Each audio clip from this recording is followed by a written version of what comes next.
Pernah saya pulang, saya nanya kok Umi nggak ada gitu. Ternyata Umi itu masih jualan katanya gitu. Dan saat itu hujan deras, hujan deras. Dan ketika pulang, Umi tuh sakit ternyata. Gitu. Jadi Umi sakit karena memang harus jualan itu di posisi panas, hujan. Mikirnya di situ, oh iya, pokoknya aku tuh harus kuat, harus bisa ngangkat derajat orang tua. Gimana caranya? Nggak mau melihat terus-terusan orang tua menderita gitu. Mikirnya gitu.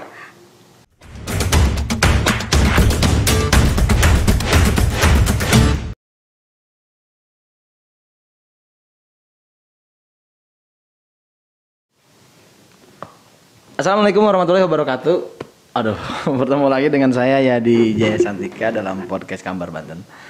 Kita ketemu lagi setelah beberapa waktu tidak mengudara karena kita tahu bahwa situasi PPKM belum berakhir, dan hari ini saya mengundang seorang tamu milenial berprestasi. Seperti diketahui sebelumnya kita sudah mengundang Basnas. Salah satunya adalah program SKSS, Satu Keluarga Satu Sarjana. Dan dari program itu kita menemukan salah seorang mahasiswa dari desa, dari kampung, dekat dengan Baduy. Tapi punya semangat yang luar biasa dan mendapatkan program itu.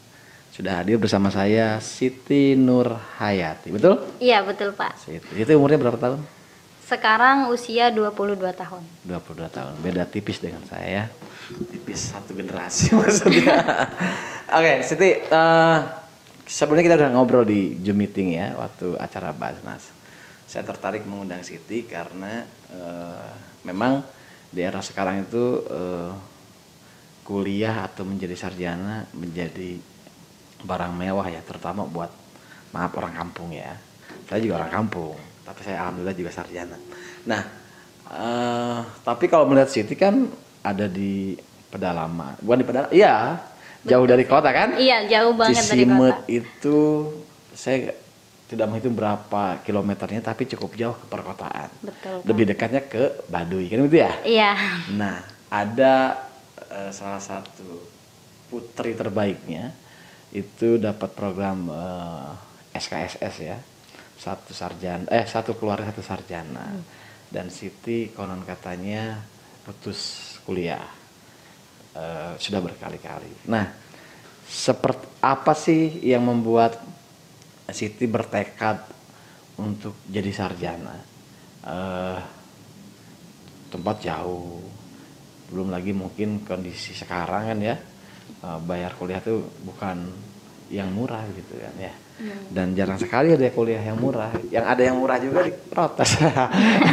Nah, gimana tuh Siti? Kenapa pengen jadi sarjana?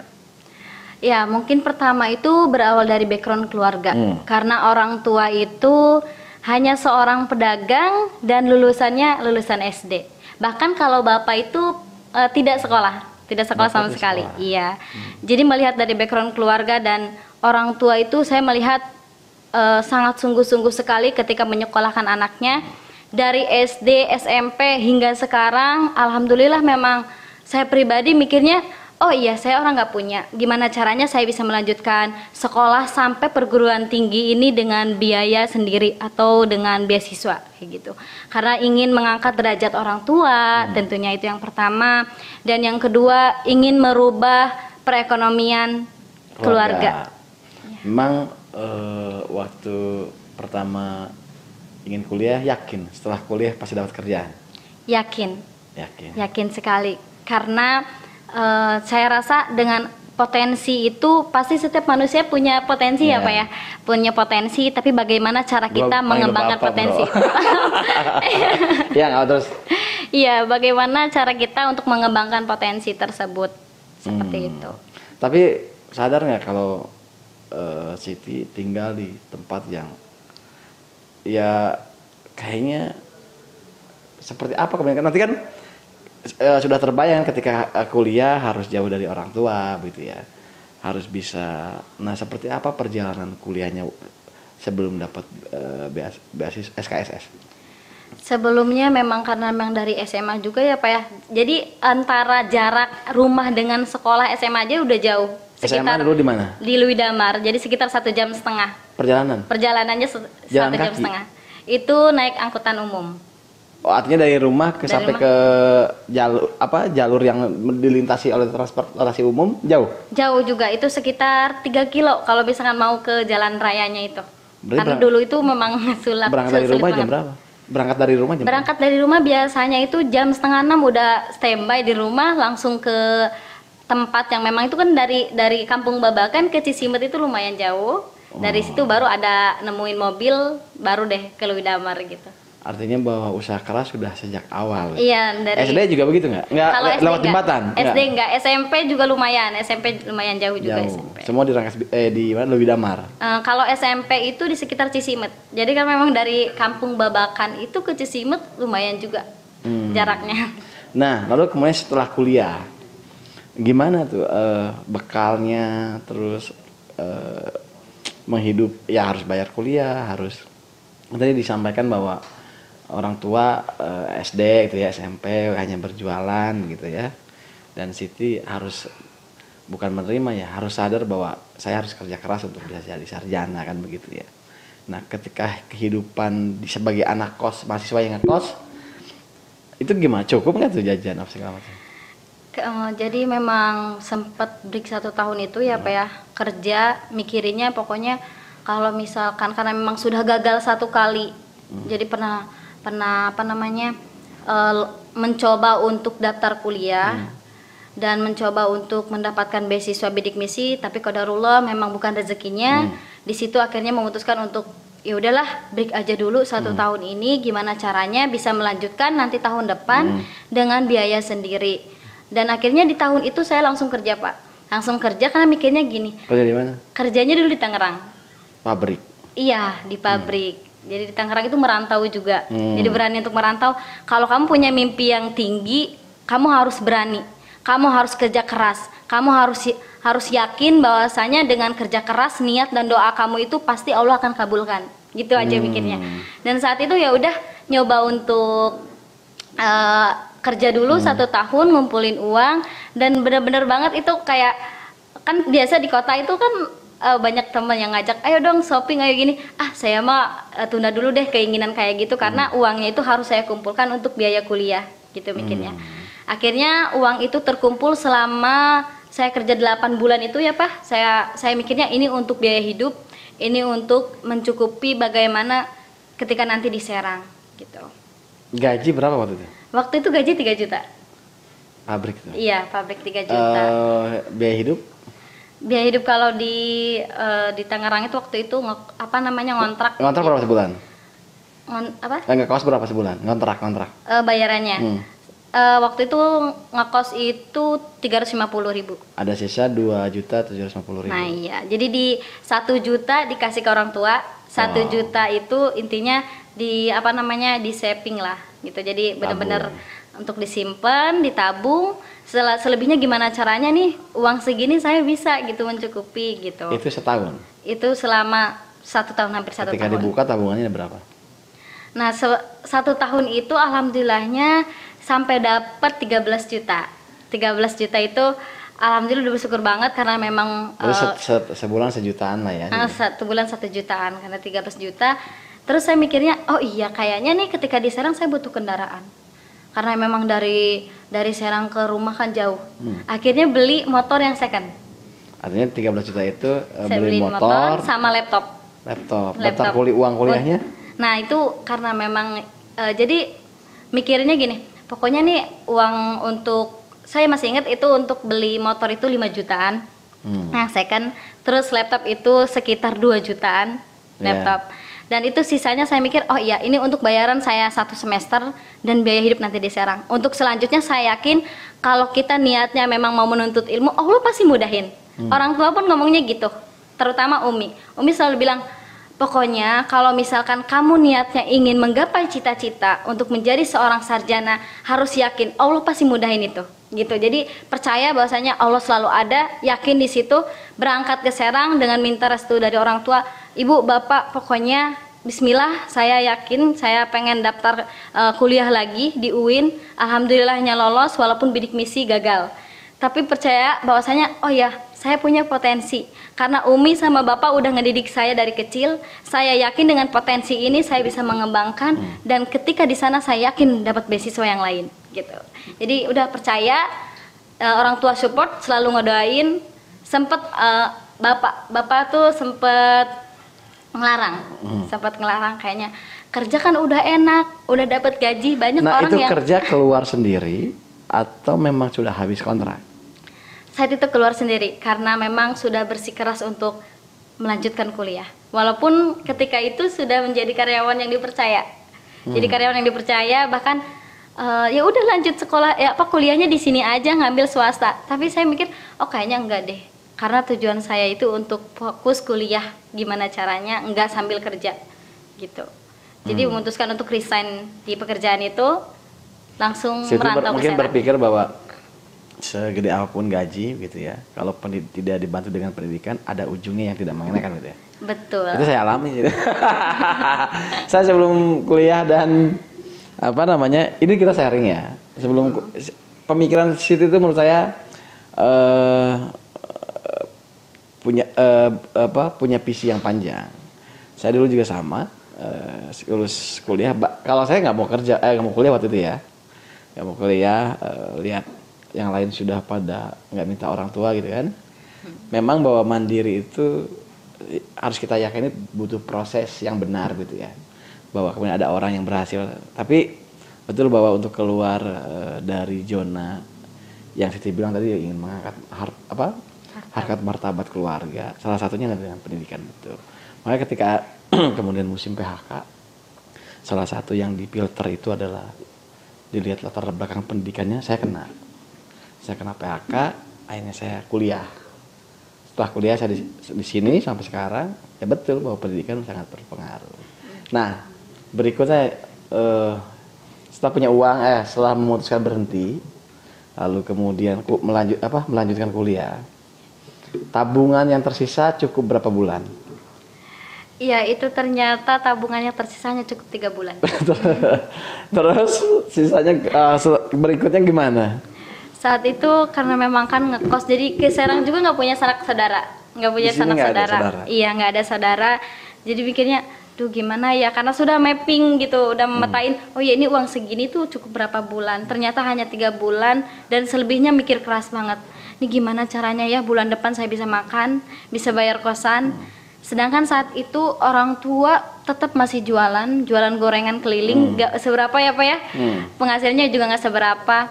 Saat itu orang tua suka sering nelpon, kira-kira minggu depan atau kamu ada jajan nggak atau enggak gitu. Saya bilang, oh ada kok, padahal nggak ada gitu. Tapi orang tua suka ya udah paling nih nitipin ke Teh Ainun dari Lewi Damar itu. Biasa ada saudara di situ di Lewi Damar, nitip aja katanya 100.000 itu katanya. Ya alhamdulillah deh buat bayar kosan, nanti tinggal nambahin. Selebihnya akhirnya mikir, duh gimana ya, pokoknya pulang kuliah itu nggak main-main tuh kemana gitu, malah mikirin gimana caranya saya punya penghasilan. Akhirnya di situ tuh saat di deket kosan itu ada madrasah. Jadi tiba-tiba nyamperin madrasah itu, ketemu sama Bu Haji kira-kira ada namanya maksudnya dia kepala sekolah. Iya, kepala sekolah di madrasah itu. Terus saya kayak nawarin diri gitu, Bu, kira-kira masih butuh guru nggak di sini gitu. Oh emang Neng ini dari mana katanya? Oh saya dari sana Bu, dari Cisiume, cuman ngekos di sini gitu kan. Deket di situ di Cipucung. Sumur Pecung. Di Sumur Pecung. Iya, di Sumur Pecung. Oh ya udah kalau gitu katanya, kalau mau ngajar ya udah katanya ngajar di sini. Dan alhamdulillah diterima di situ ngajar madrasah, penghasilannya itu 1 bulan 150.000. Sebulan. 1 bulan 150.000. Oh iya ini lumayan nih buat bayar kosan kan. Tapi nggak mikirin makannya gimana gitu. Saat itu kayaknya nih kalau ngajar aja nggak cukup gitu. Walaupun pulang kuliah itu ngajar dari jam gitu. berapa sampai jam berapa? Karena memang ngajarnya itu sore. Jadi dari jam 1 sampai jam 3. Jadi paginya paginya ngajar. Iya, pulangnya ngajar. Terus karena emang ngerasa anak ekonomi, oh kayaknya harus berani jualan nih Oh, gitu. iya. Orang tua aja jualan masa. Naluri ekonom. Iya gitu. Akhirnya ya Jualan? udah jualan. Sambil jualan? Iya Jualan jualan. apa? Jualannya jualan kayak masker kain, terus handstock yang buat wanita kayak hijab gitu. Di sekitar guru itu. Iya, jadi kalau jualan sih kayak di WA gitu, nge-share di WA gitu. Terus online. terus kalau offline-nya di kampus suka gelar gitu. Oh, di kamu gimana? Iya, di kampus gelar gitu. Karena memang di Fakultas Ekonomi itu ada komunitas ekonomi syariah, di situ memang komunitas bisnis juga ada gitu. Jadi ya udah gabung di situ jualan. Oh. Dan ya tadi kalau saya hitung sih 150.000 dari ngajar. Dari jual kan ya mungkin dapat lah 100 berapa gitu ya. Biaya di Serang kan lumayan tinggi. Cukup mahal. Berapa kali menahan lapar? Sering puasa. Iya, jadi niatnya udahlah gitu, puasa Senin Kemis terus aja deh gitu. Atau puasa Daud gitu mikirnya kan. Karena emang ngelihat aduh nggak ada uang kan gitu. Terus makanya kalau pulang ke rumah itu Umi setidaknya ngebekelin beras. Walaupun katanya nggak ada ikannya, yang penting kamu bisa makan nasi gitu. Yeah. Jadi ya udah di kosan itu setidaknya saya punya nasi gitu, punya nasi untuk lauk pauknya nggak apa-apa, sama garam juga, yang penting nikmatin aja, itu nikmatin.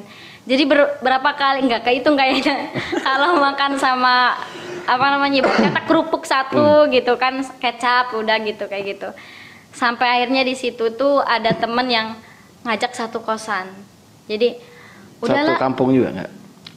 Di daerah Lewi Damar, tapi dulu satu sekolah gitu. Dulu satu sekolah dulu. SMA, iya kakak kelas. Kakak kelas. Jadi Akhirnya satu kosan kamar berdua. Satu kosan. Terus suka nanya gitu, Neng semenjak nggak sama Teteh nih, kamu suka makan sama apa? Itu Teh, aku nyediain kecap sama itu aja paling gitu. Ya Allah gitu Jadi sama kayak nasi sama kecap? Nasi kecap gitu ya, nggak apa-apa. Nggak apa-apa, saat itu mikirannya yang penting bisa lanjut kuliah aja dulu deh, udah bersyukur banget gitu. Jadi nggak apa-apa kalau untuk sementara ini harus makan sama kecap ataupun garam, nggak jadi masalah. Jadi saat itu memang benar apa kata orang tua, bahwasanya kalau niatnya kita lurus, niat nuntut ilmu, pasti rezeki itu ada aja. Jadi di situ tuh kayak Allah mudahin banget, kayak usaha apa bisnis itu gitu dimudahin sama Allah, tiba-tiba suka banyak yang order gitu. Jadi alhamdulillahnya sampai situ merasa ini kayaknya cukup untuk bayar kos dan makan, ya setidaknya warteg gitu. Di situ. Siti mau tahu nggak cerita saya? Dulu saya sama. Jadi kalau saya kuliah di Bandung ya, sempat di Bandung. Terus apa namanya? Kalau sudah 10 hari tanggal 10 ke sana lah ya gitu ya. Kita sudah bisa menghitung kan ya. Karena kemampuan yang terbatas itu mudah menghitung begitu kan ya. Iya betul. Ke depan nih apa? Makanya kalau beli makan lebih banyak kuahnya ketimbang ikannya kan. Tapi waktu itu saya apa namanya? Tiba-tiba banyak burung dara masuk ke saya satu rumah 2 orang sama teman. Murah banget waktu itu lah, pokoknya murah banget. Tiba-tiba setiap hari ada burung dara yang masuk. Saya nggak tahu ini burung dara siapa. Ini pemiliknya datang minta maaf karena burung daranya sering masuk ke rumah saya gitu. Kalau dia nggak terkendali tuh si peliharaan burung daranya. Kemudian dia udah Dek katanya, kalau ini mah sembelih aja, dimakan aja. Saya setahun makan daging burung dara. Saya ditolong oleh burung dara dan saya laparan. Jadi memang Allah punya cara untuk untuk itu. Dan kalau melihat Siti dengan pasti kan kalau pulang orang kosan itu, kalau orang tua ya, ketika anaknya ngekos atau tidak tinggal bersama, ketika pulang pasti yang dinilai adalah badannya. Iya. Iya kan? Betul. Nah sering kok lihat nggak? Ini kurusan gitu, apa gimana? Iya. Iya, itu kalau pulang pasti ditanya gitu. Kok perasaan kurusan? Ih enggak kok, ini berisi gitu kan. Jawabannya gitu, padahal kurus. Tapi orang tua pasti tahu gitu. Oh pasti kayaknya Umi sama Bapak juga kayaknya mikir, oh anak kayaknya di sana nggak makan ini, nggak makan itu gitu. Makanya karena di rumah itu kan Bapak tuh punya peliharaan ayam. Jadi kalau misalkan pulang itu pasti ayam itu salah satunya pasti ada yang Dipotong. yang dipotong Perbaikan gitu. gizi. Iya kayak gitu. Kalau bapak mah sehari-hari kerjanya? Bapak udah nggak kerja lama, udah lama nggak kerja. Karena bapak kan nggak boleh kecapean, karena didiagnosanya kan karena ginjal. Jadi nggak boleh kecapean. Udah lama banget dari semenjak SMA. Oh, jadi masih SMA? Iya, Udah nggak kerja. semenjak SMA itu bapak udah nggak kerja. Jadi yang kesehariannya nanggung, ibarat kata untuk Makan. biaya makan, Ibu. sekolah itu ibu. Ibu jualan apa? Ibu jualan gorengan. Jadi keliling kan emang di kampung kan susah ya Pak ya. Jualan tuh pasti Tiap harus pagi, keliling. tiap pagi Tiap pagi keliling. Terus Siti apa namanya? Ketika jauh katakanlah kos ya, walaupun seminggu sekali mungkin pulang ya? Sebulan sekali? Enggak, 1 bulan sekali. Sebulan sekali. Apa yang dirasakan? Apakah itu salah satu motivasi Siti untuk bahwa saya harus memperbaiki martabat keluarga dan bayangan ibu setiap melangkah gimana? Jadi yang bikin saya pribadi kuat untuk meraih mimpi apalagi jadi sarjana itu karena memang melihat ekonomi. Apalagi di suatu ketika itu pernah saya pulang, saya nanya kok Umi nggak ada gitu. Ternyata Umi itu masih jualan katanya gitu. Dan saat itu hujan deras. Dan ketika pulang Umi itu sakit ternyata. Gitu. Jadi Umi sakit karena memang harus jualan itu di posisi panas, hujan. Mikirnya di situ, oh iya, pokoknya aku tuh harus kuat, harus bisa ngangkat derajat orang tua. Gimana caranya?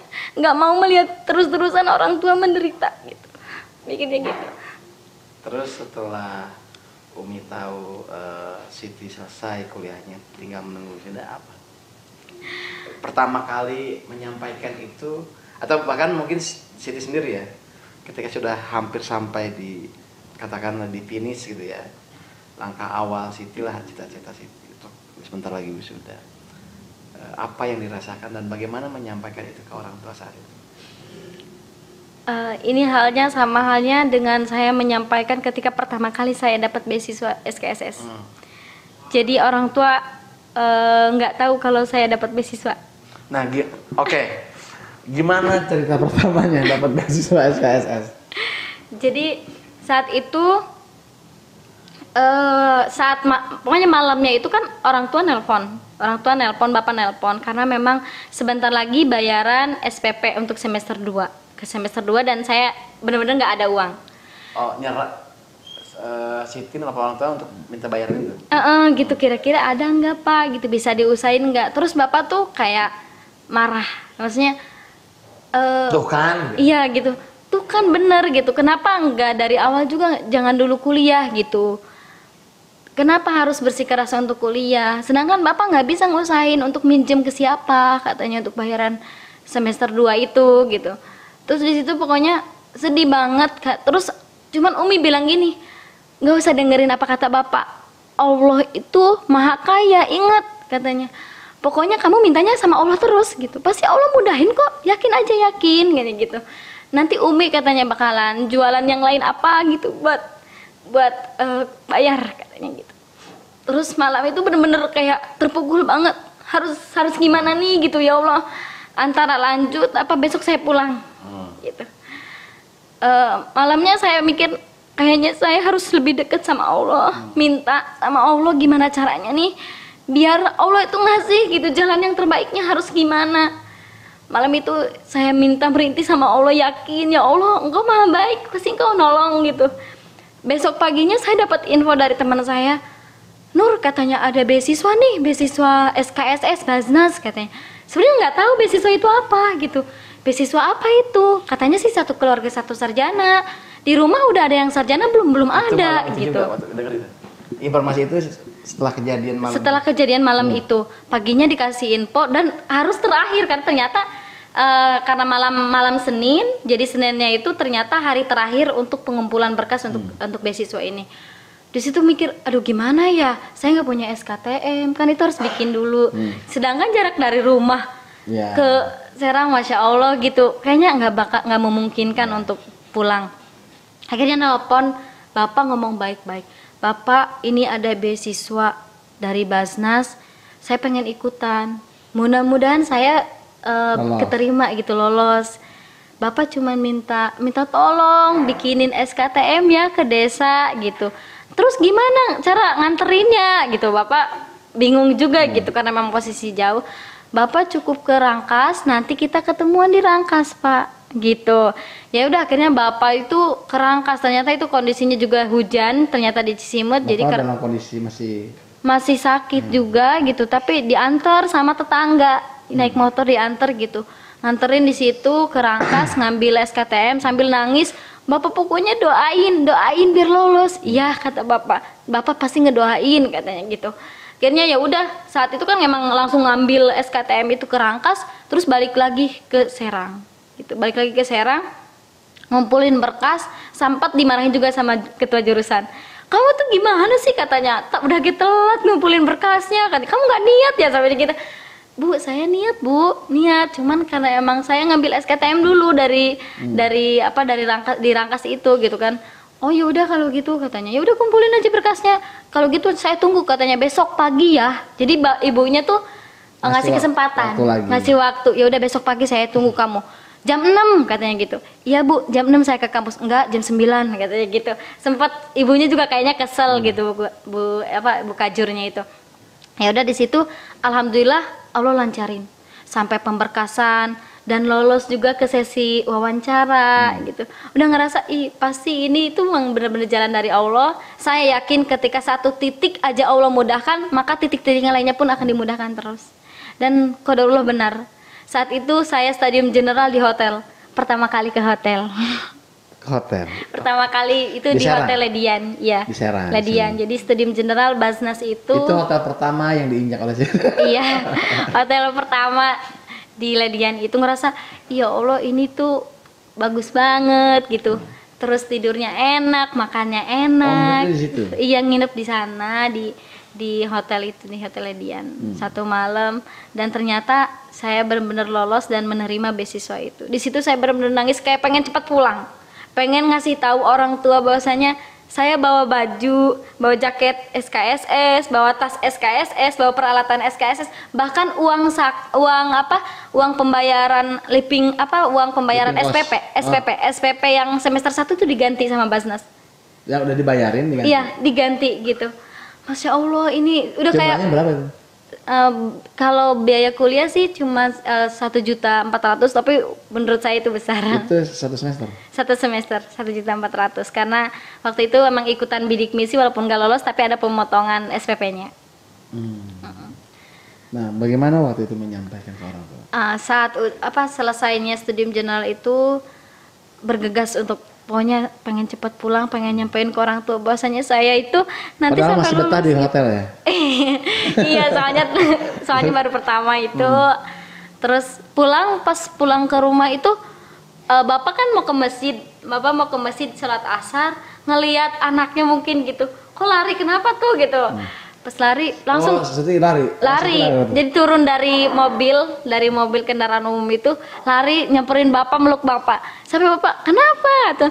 Bapak ayo pulang gitu. Kenapa emang? Dapat beasiswa ini tuh, jaketnya sampai ditunjukin gitu. Ini jaket apa? Satu keluarga, satu sarjana gitu. Ini beasiswa? Iya Pak, yang kemarin itu dapat, alhamdulillah. Udah kayak orang tuh ngeliatin gitu, orang kampung tuh ngeliatin, oh ini kenapa nih gitu, kenapa sampai pada ke rumah gitu. Seneng banget saat itu nyampein Umi, alhamdulillah sampai lulus nanti 8 semester dibiayai sama Basnas, bahkan difasilitasi juga untuk living cost-nya gitu. Jadi di situ orang tuh kayak udah gak mikirin kosan lagi. Iya gitu, udah lega. Dan Umi sempat ngomong sama bapak, pokoknya makasih udah jadi anak yang baik gitu. Terus udah mau punya cita-cita yang tinggi, pengen jadi sarjana. Orang tuh dari situ aja udah seneng gitu ngelihat anak. Oh iya, tapi di situ tuh nggak pernah ngungkapin bahwasanya apa gitu, tapi niat dalam hati tuh pokoknya harus ngangkat derajat orang tua. Nah, di Kampung Siti sudah ada sarjana? Waktu itu kayaknya terhitung. Jadi ada sih yang ngelanjutin kuliah tapi itu ke kebidanan, ada yang ke Orang kebidanan. mampu lah ya. Iya, Tapi ke di sekitar kebidanan. Siti nggak ada. Nggak ada. Di terdekat nggak ada yang sarjana. Nggak ada. Keluarga dari keluarga bapak sama keluarga ibu nggak ada yang lanjut kuliah. Termasuk di tetangga sekitar belum ada sarjana belum. Iya, belum. Nah, sekarang udah nggak ngekos ya? Udah nggak ngekos kan? Udah nggak ngekos. Udah habis SKS-nya kan? Udah habis kan? SKS sudah, habis. udah. Nah, ketika SKS terakhir, berarti kan skripsi sudah, berarti ya sidang sudah ya? Iya, sudah. Nah, saat proses itu bagaimana melihat situasi orang tua ketika menyampaikan bahwa orang tua pasti saya yakin nggak paham, ya kan? Pasti situ udah sampai mana, kuliahnya kapan selesai, mereka saya yakin nggak paham, ya kan? Nah, bagaimana menjelaskan dan menyampaikan itu sampai kemudian reaksi mereka gimana? Iya. Jadi ketika mau sidang itu saya nelpon orang tua. Tapi sebelumnya pulang dulu. Jadi sebelum sidang itu pulang dulu ke orang, ngomong sama orang tua, Umi nanti minggu depan saya sidang skripsi. Sidang skripsi itu apa emang nggak tahu gitu. Jadi sidang skripsi itu apa namanya tugas akhir ketika masa kuliah. Jadi dengan skripsi itu kalau misalkan kita dinyatakan lulus skripsinya maka sudah mendapatkan gelar sarjana gitu. SMI dikituin, sarjana ekonomi sampai kayak gitu kan. Oh, katanya. Ya udah didoain semoga lancar dan alhamdulillahnya ketika sidang lancar mendapatkan nilai yang alhamdulillah bersyukur gitu. Cukup memuaskan. Ngomong sama orang tua, Umi ini fotonya dikirim ke HP adek. Jadi itu udah SE gitu kan. Oh ya Allah, Umi di sini sama apa? Masya Allah pertama kali ada anak gitu yang sarjana. Pokoknya orang tua tuh kayak seneng gitu harus. Pokoknya nggak tahu harus ngomong apa katanya gitu. Jadi soalnya saudara? udah seneng banget. Dari 9 saudara. 9 saudara. Anak ke-7. Kakak berarti? Kakak 3, kakak laki-laki 3, terus kakak perempuan 3 sudah menikah semua. Jadi di rumah tinggal Siti dengan Ada orang tua sama adik. berempat. Adik kelas berapa? Sekarang kelas 3 SMA. Iya, nah, Siti mau wisuda gitu ya. Kemarin kalau kita perbincangan di Zoom itu mau lanjut S2. Kenapa? Kenapa enggak? Ini udah S1, kemudian udah sarjana, tinggal mencari katakanlah pekerjaan gitu ya.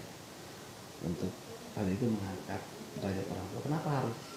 Betapa susahnya S1, kemudian sekarang mau S2.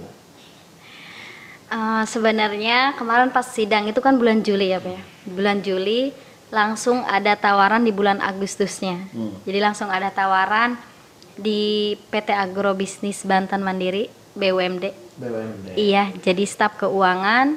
Saat itu kakak tingkat nelpon, ada ini nih ada loker katanya jadi staf keuangan, mungkin kamu mau nyoba katanya gitu.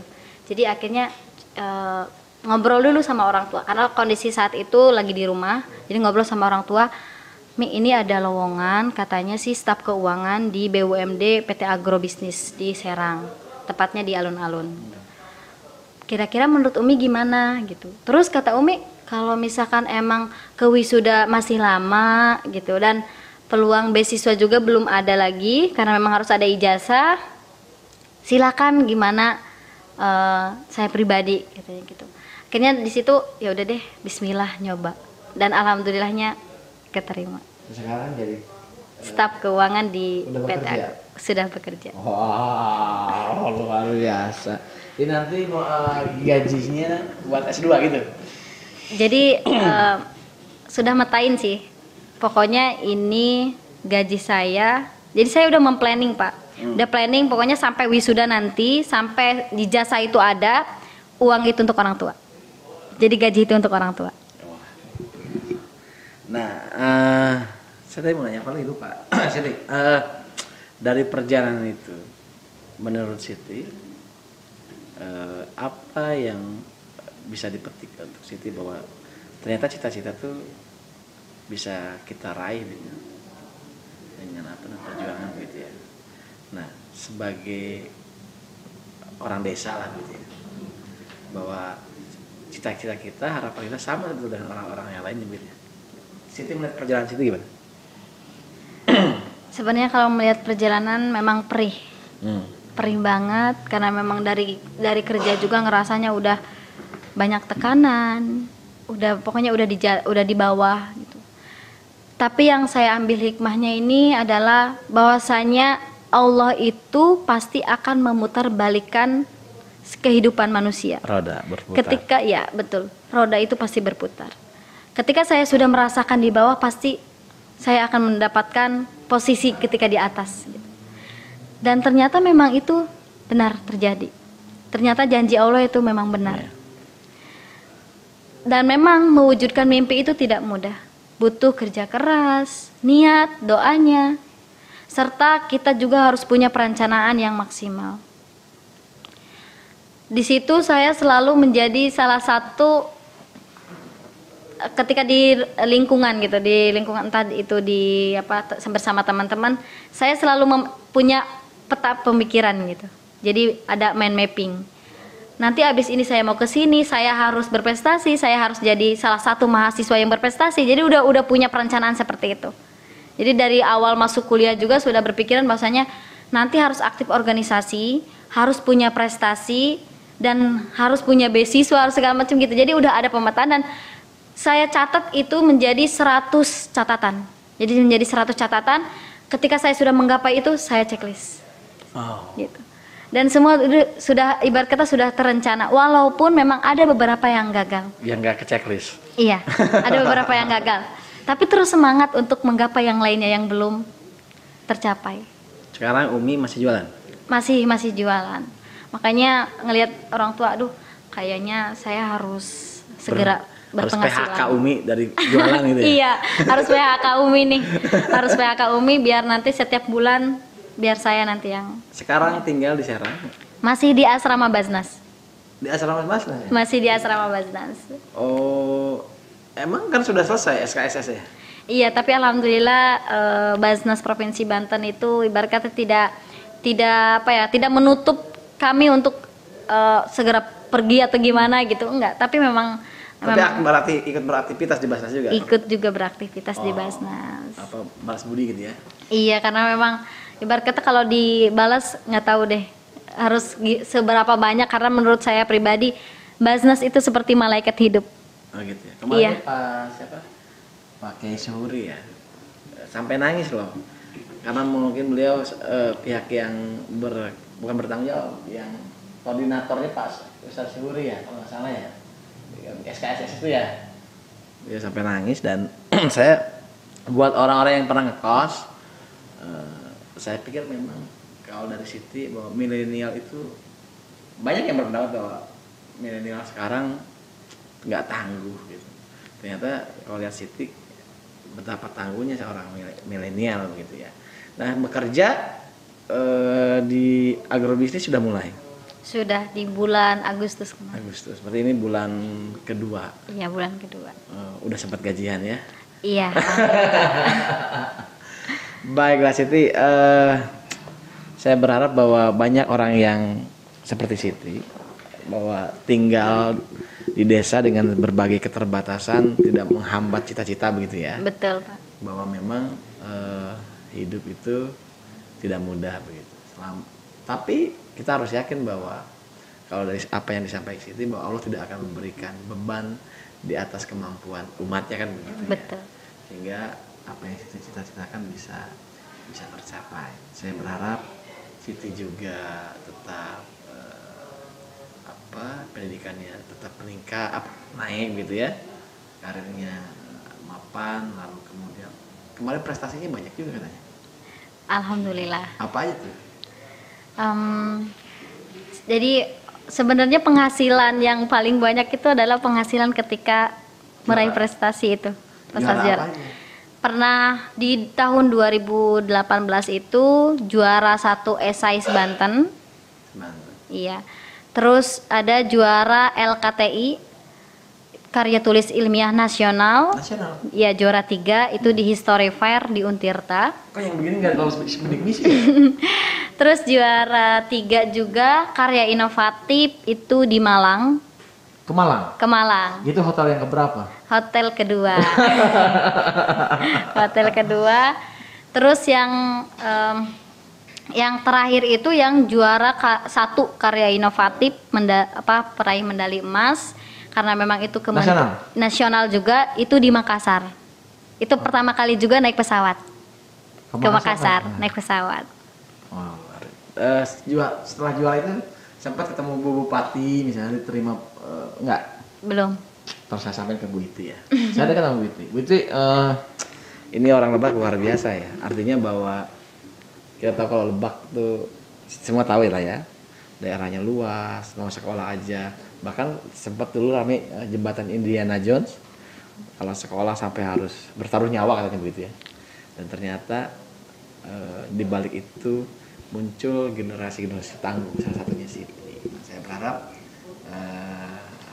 Siti juga tidak, setelah terwujud, tidak puas gitu ya. Betul. Dan tetap menjaga dan orang tuanya, mudah-mudahan semuanya sesuai dengan harapan. Amin. Ada yang ingin disampaikan buat siapa orang tua, buat orang-orang yang sudah berjasa dalam perjalanan Siti? Silakan. Pertama mungkin ke orang tua, Umi, Bapak, terima kasih banyak karena sudah menjadi malaikat hidup saya, sudah menjadi kekuatan dalam hidup saya. Karena kalau bukan Umi sama Bapak, siapa lagi yang benar-benar support untuk semuanya, dan doa, tentunya doa dari Umi sama Bapak lah yang menjadikan saya pribadi sekarang seperti ini. Dan yang kedua untuk Baznas Provinsi Banten, karena atas bantuan dari Baznas lah saya mendapatkan gelar sarjana ini. Beribu-ribu saya ucapkan terima kasih banyak untuk Baznas Provinsi Banten dan para amilin serta para muzaki yang sudah menyalurkan dana zakatnya ke Baznas, dan alhamdulillah Baznas tepat dana tersebut, dana zakat tersebut benar-benar disalurkan sama orang-orang yang membutuhkan, seperti halnya penerima beasiswa SKSS. Dan para dosen, guru tercinta yang benar-benar sudah support banget ketika kuliah itu, selalu disupport, pokoknya potensinya benar-benar didukung sampai Bu Haji kepala sekolah. Iya, sama Bu Haji kepala sekolah madrasah yang di Sumur Pecung juga. Terima kasih Ibu karena sudah menerima saya di situ. Nggak mau ngajar di situ lagi nggak? Udah jadi karyawan. Iya. Iya, mohon doanya biar bisa melanjutkan S2 juga, karena itu mimpi terbesar saya untuk bisa menjadi seorang dosen. Tentunya bisa melanjutkan kuliah ke luar negeri. Untuk teman-teman Siti di Lebak, di daerah-daerah pedalaman mungkin apa motivasinya? Untuk semuanya sih, untuk semuanya yang sekarang mungkin lagi berada di bawah, atau teman-teman semua yang mungkin sekarang lagi di pelosok, bingung ingin melanjutkan kuliah dengan ekonomi. Intinya adalah jangan sampai ekonomi itu menjadi salah satu penghambat untuk kita melanjutkan pendidikan.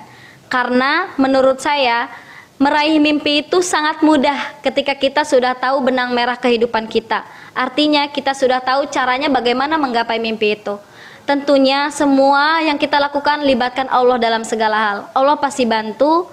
Apa yang kita inginkan, apa yang kita harapkan, Allah pasti bantu, asalkan kita mau bekerja keras, niatnya luruskan, dan tentunya berdoa terus, karena doa itu menjadi kekuatan. Oke, luar biasa. Dan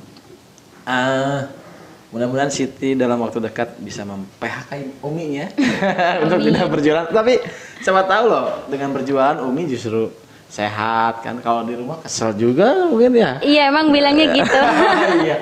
Kadang kita salah, maksud kita sayang ternyata bisa salah juga. Iya, betul. Orang tua memang punya ini sendiri ya. Caranya sendiri. Siapa tahu dengan berjualan Umi justru dengan begitu dia lebih ada aktivitas ya. Tapi apapun itu mudah-mudahan Siti dan keluarga doanya terkabul.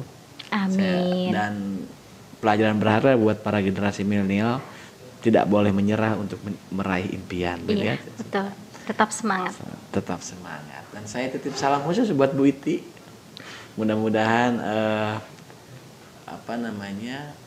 putra putri Lebak yang punya prestasi begitu ya, bisa terakomodir begitu ya dengan kebijakan beliau, dan tentu sebagai pemimpin siapapun itu punya tanggung jawab dan hak pendidikan itu dilindungi oleh undang-undang. Tapi meski demikian bahwa semuanya kembali terhadap diri masing-masing ya, semangatnya, etikatnya dan lain sebagainya. Seperti yang dicontohkan Siti lah. Dan terima kasih banyak sudah mengikuti dari awal perbincangan saya dengan Siti, putri pedalaman yang sebentar lagi wisuda berkat program Satu Keluarga Satu Sarjana Basnas Banten.